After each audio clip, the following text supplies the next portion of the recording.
বিসমিল্লাহির রহমানির রহিম।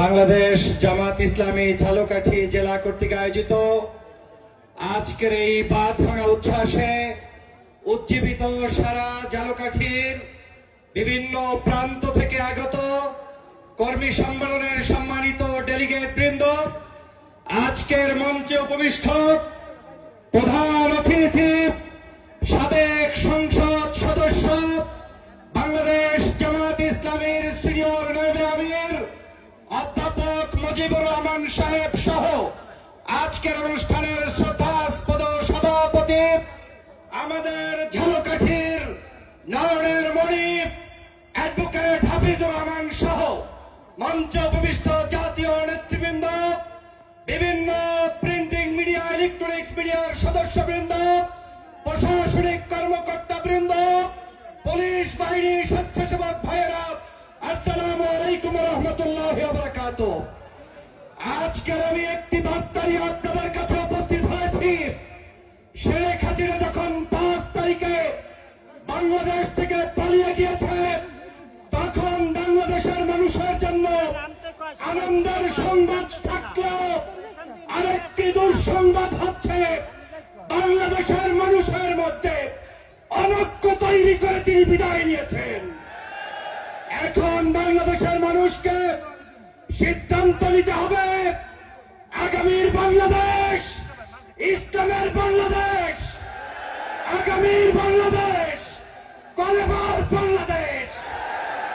এই কলেমার বিরুদ্ধে, ইসলামের বিরুদ্ধে গত 16 বছর সম্মিলিতভাবে যারা এরা বিরোধিতা করেছে, তাদের বিরুদ্ধে আমরা আওয়াজ তুলেছি, ঠিক কেন বলেন? অতএব আমাদের আওয়াজ কি বন্ধ হবে? জোরে বলতে হবে, আওয়াজ বন্ধ হবে, আওয়াজ বন্ধ হবে। এই অঞ্চল হচ্ছে পীর আউলিয়ার পুণ্যভূমি। একদিকে চরমনাই, অন্যদিকে ছারছিনা।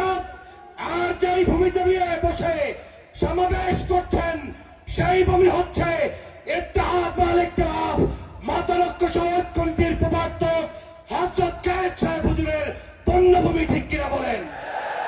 আজকে ঝালকাঠিবাসীকে স্পষ্ট করে দিয়ে বলতে চাই, আমরা কারো প্রতিপক্ষ নই।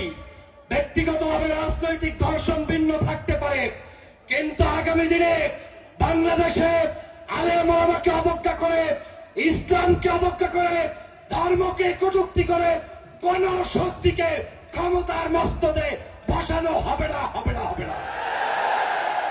এই জমিন থেকে, এই জমিনে তৈরি হয়েছে আল্লামা দেলোয়ার হোসেন সাঈদী, ঠিক কিনা বলেন?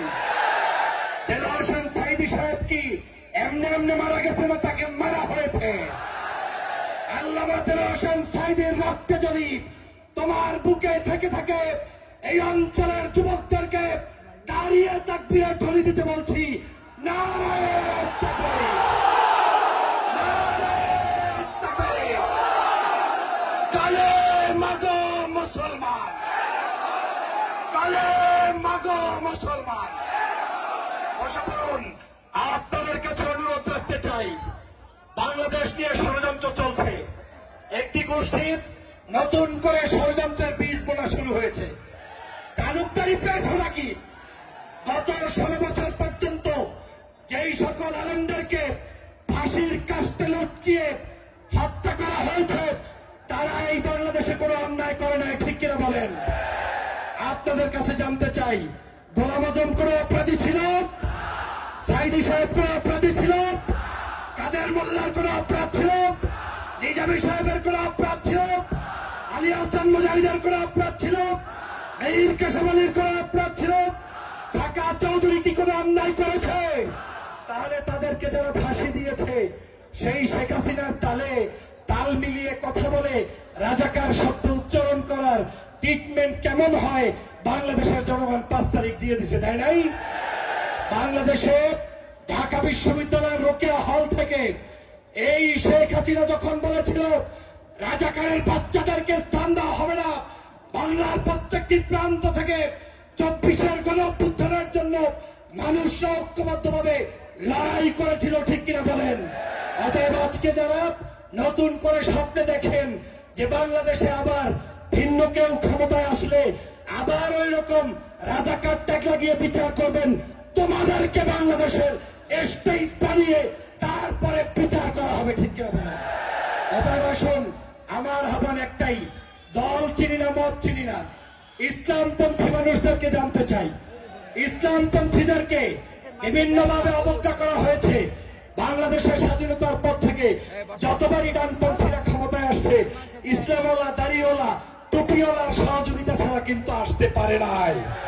অতএব আজকে এই ঝালকাঠির পুণ্যভূমি থেকে আমি স্পষ্ট করে বলতে চাই, আগামী দিনে বাংলাদেশে যে যেভাবেই ক্ষমতায় আসুক না কেন, আমার কোনো আপত্তি নাই।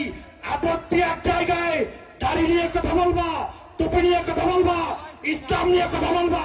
আমার রাজনীতির সবার উপরে থাকবে ইসলাম, ঠিক কিনা বলেন?